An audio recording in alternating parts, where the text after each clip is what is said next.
Hello everyone, তোমরা সবাই কেমন আছো? আশা করি তোমরা সবাই ভালো আছো আর আমিও খুব ভালো আছি।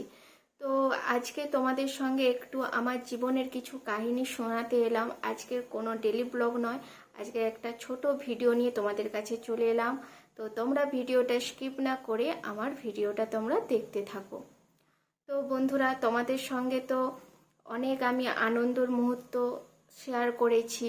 আমার বিয়ের বলো, আমার স্বাদের অনুষ্ঠান বলো বা আদার্স টুকটাক অনেক কিছু আনন্দের ভিডিও তোমাদের সঙ্গে শেয়ার করেছি, কিন্তু কখনো আমি তোমাদের সঙ্গে আমার কষ্টের মুহূর্তটা শেয়ার করিনি। তো চলো আজকে তোমাদের সঙ্গে শেয়ার করা যাক। কষ্টের ভিডিও বলতে আমার বেবি আসার আগের মুহূর্তটা, সেটাই তোমাদের সঙ্গে আমি শেয়ার করব। তো তোমরা তো অনেকেই জানো বা অনেকেই জানো না, তো আবার বলছি। তো আমার আর তোমার দাদা ভাইয়ের হচ্ছে লাভ ম্যারেজ, আমাদের ভালোবাসা করে বিয়ে হয়েছিল। তো বিয়ে তো খুব ভালোভাবেই কেটেছিল, আনন্দ ফুর্তিতে। তো মানে ভালোবাসার আগের মতো অনেক কষ্টেই কেটেছে, তো তার থেকেও বড় কষ্টে আমার কেটেছে বিয়ে হওয়ার আমার ঠিক 2 বছর বাদে। খুবই কষ্টে কেটে, যখন আমার মানে বাড়ির সবাই বলো, আমার বাপের বাড়ির সবাই বলো, যখন বলেছিল যে এবার একটা নতুন কেউ সদস্য আসুক, সেই মুহূর্তটা।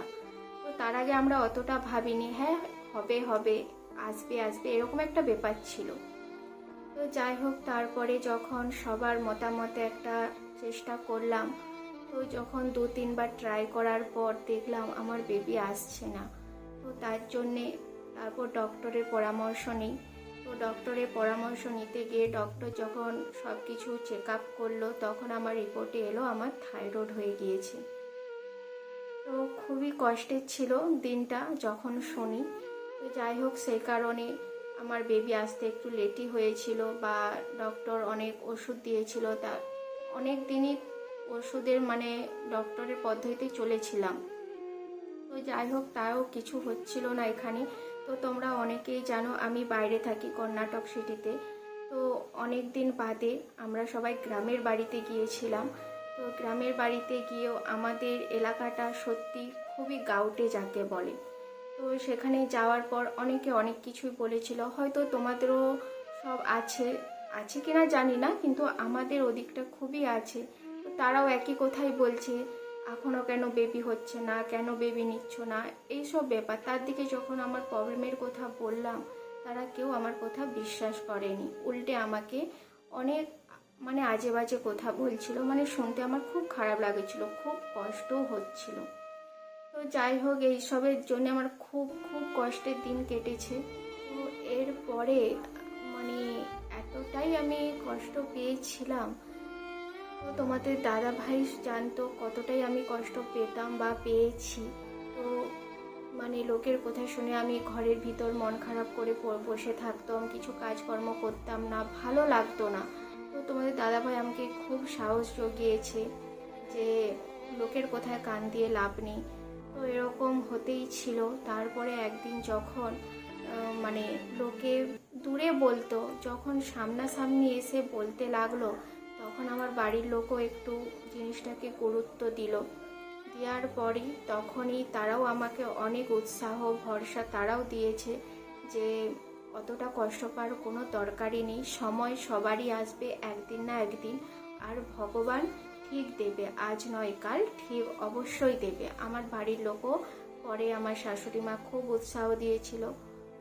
আর শেষে আমার ননদও আমাকে খুব সাহস জুগিয়েছিল। অনেকেই বলে ননদ থাকলে নাকি প্রবলেম হয়, বা ননদের অনেক শুনেছি, কিন্তু না, আমার ননদও খুব ভালো, খুব আমাকে সাহস জুগিয়েছে, আমার শাশুড়ি মাও সাহস জুগিয়েছে, আর তোমাদের দাদাভাই তো সাহস জুগিয়েছে। তো যে কারণে তারপরে অনেকটাই মনের বল পেয়েছিলাম। তো এরকম করেই দিন কাটছিল। তারপরে আমার শাশুড়ি মা, পাড়ার কিছু মানে যে থাকে না, কাকিমা বলো বা দিদিভাই বলো, যারা থাকে বৌদি ভাই, তো তাদের সাথে আলোচনা করেছিল। তো এইসব নিয়ে তারা বললো এরকম ডক্টরকে দেখাও। তো ডক্টরকে তারা ওরকম বলতে আমরা দেখিয়েও ছিলাম, তো কিছুই হয়নি। তো সেখানেও অনেক দিন ওষুধ খেয়েছিলাম, কিছু হয়নি। তো আমি আবার বাইরে চলে আসি। তো বাইরেও অনেক দিন আবার 6 মাসের মতন কেটে গিয়েছিল, আর কোনো ডক্টর দেখাইনি। তো কেটে যাওয়ার পর তারপরে আবার দেশ গেলাম। তো গ্রামের বাড়িতে যাওয়ার পর তো যখন দেখলো এরকম হতেই আছে, তো শাশুড়ি মা তারপর গ্রামের বাড়ি গিয়ে আবার কিছু বৌদিদের সঙ্গে আলোচনা করেছিল, বৌদি ভাইদের সাথে। তো ওরকম কিছু কিছু মানে হয়েছে বৌদি ভাইদের সাথে, যে তাদেরও এই একই প্রবলেম ছিল। তো আলোচনা করার পর তারা একটা মতামত দিয়েছিল আমার শাশুড়ি মাকে, যে তুমি তোমার বৌমাকে নিয়ে যেতে পারো বা তোমরা এই জিনিসটা ট্রাই করতে পারো। সে কারণে আমার শাশুড়ি মা মানে তাদের কাছ থেকে সব কিছু জেনে বাড়িতে এসে আমার দিকে বলেছিল, আমাকে আর তোমাদের দাদা ভাইকে। তো আমরা বললাম যে চলো তাইলে দেখা যাক, যে যদি হয়, তাদের যখন হয়েছে আমারও বা চেষ্টা করতে আপত্তি কোথায়। তো চেষ্টা করেছিলাম। আমরা গিয়েছিলাম সেই মন্দির, গোসাই বাবার মন্দির, সেখানে গিয়েছিলাম। তো গিয়েছিলাম, সেখানে অনেক নিয়ম কানুন ছিল, সব কিছুই মানে কিছুটা সব দিদিভাইদের বই ভাইদের কাছ থেকে জেনেই গিয়েছিলাম। তারপর সেখানে ঠাকুর মশাইয়ের সঙ্গে সব কিছু আলোচনা করে অনেক কিছু নিয়ম কানুন ছিল, সব মেনে রীতিমতো আমরা সব সেরে এসেছিলাম। তো সবই বলতে অনেক নিয়ম ছিল। কীরকম? তো যে নিয়মগুলো ছিল, বহু নিয়ম ছিল। নিয়মগুলো বলতে সেখানে মানে ওই যে গিয়ে তোমাকে নতুন কাপড় পরে স্নান করতে হবে। তো স্নান করে এক ডুবেতেই তোমাকে কিছু তুলতে হবে। তোলার পর ঠাকুরকে প্রণাম করতে হবে। তো প্রণাম করে মানে তারাই মানে ঠাকুর মশাইয়ের একটা কবচ দেবে, সেই কবচটা তোমাকে বাড়ি নিয়ে আসতে হবে। তো বাড়ি নিয়ে আসার পর সেইটাকে রোজের তোমাকে ধুয়ে জল খেতে হবে। আর সেখান থেকে একটা আমি গোসাই বাবার মানে ঠাকুরের একটা ছবি এনেছিলাম। প্রতিদিন তাকে ধূপ দিতাম, জল দিতাম, গড় করতাম, এইরকম সব নিয়মকানুন ছিল। তার সাথে আমাকে ঠাকুরমশাই বলেই দিয়েছিল যে তুমি এর সাথে ডক্টরও দেখাবে, ঠাকুরের জলও খাবে আর ডক্টরও দেখাবে। তো নিয়ম মতো আর একটা কথা বলে দিয়েছিল যে তোমাকে আমরা 2.5 মাস টাইম দিচ্ছি, এই 2.5 মাসের মধ্যে যদি তোমার না আসে তুমি আবার আমাদের সাথে যোগাযোগ করবে বা আবার এখানকে আসবে, এরকম বলেই দিয়েছিল।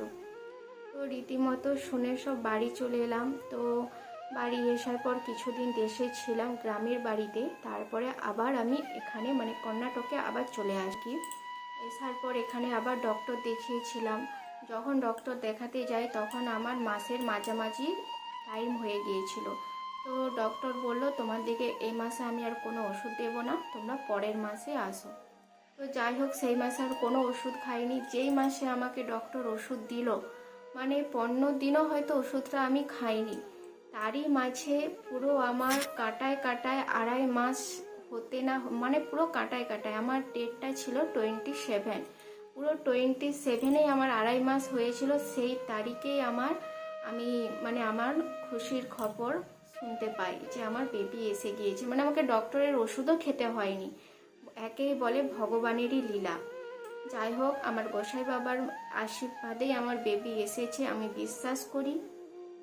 আর আমি এটাকে মানে কি বলবো, তোমাদের দিকেও বন্ধুরা বলতে চাই যে তোমরাও বিশ্বাস করো। আর তোমরা আবার ভেবো না যে আমার ডক্টরের ওষুধে কাজ হয়েছে। ডক্টরের ওষুধ আমি সেভাবে ইউজই করিনি। ইউজ করার আগেই বললাম তো যে সেই মাসে দেখাতে গিয়েছিলাম, ডক্টর ওষুধ দেয়নি। পরের মাসে গেলাম, যখন ওষুধ দিল 15 দিনও না খেতে খেতে আমার বেবি এসে গিয়েছে। তো যাই হোক, তোমার দিকে একটা কথাই বলি বন্ধুরা, তোমাদেরও যদি এরকম প্রবলেম হয়ে থাকে আমার মতো, যারা কষ্ট পাচ্ছ আর যারা পেয়েছো বা এখনও পাচ্ছ আর কি, তাদেরকে বলি তোমাদের যদি ডক্টর ওষুধে কিছু না হয় তোমরা গোসাই বাবার মন্দির যেতে পারো, একবার ট্রাই করতেই পারো, একবার চেষ্টা করতেই পারো। আমার হয়েছে, আমার আত্মীয়দের মধ্যেও কিছু কিছু মানুষের হয়েছে। আমি বিশ্বাস করি, তোমরাও বিশ্বাস করতে পারো, আমাকে বিশ্বাস করেও তোমরা যেতে পারো। তা তোমরা হয়তো অনেকেই ভাববে আমি গল্প শোনাচ্ছি তোমার দিকে, নাটক শোনাচ্ছি, বিশ্বাস হয়তো করবে না। তো তোমাদের বিশ্বাসের জন্য আমি যে গোসাই বাবার মন্দিরে গিয়েছিলাম তার কিছু আমি ছবি তুলে রেখেছিলাম, সেগুলো আমি তোমার দিকে সাইডে দিয়ে দেবো তোমাদের বিশ্বাস জোগানোর জন্য। আমি কোনো ভুল বা মিথ্যে কথা বলছি না। তো তোমরা যদি কেউ যেতে চাও বা কেউ যদি জানতে চাও বা আমার মতো যারা সমস্যায় যদি ভুগো, এই সমস্যায় আর কি যদি জানতে চাও, আমাকে অবশ্যই কমেন্ট করবে। আমি কমেন্টে তোমাদের সব উত্তরে রিপ্লাই দেব। তো যাই হোক, তারপর তো বেবি আমার এসে গেল। খুব আনন্দের মুহূর্তে আমার কেটেছিল। আর বাড়ির সবাই আমাকে খুব যত্নে রেখেছিল। আর বুকের ভেতর একটা ভয়ও ছিল, কারণ প্রথম বেবি কি হবে না হবে, কিভাবে থাকবো, কি করব, মানে খুব একটা ভয় ছিল।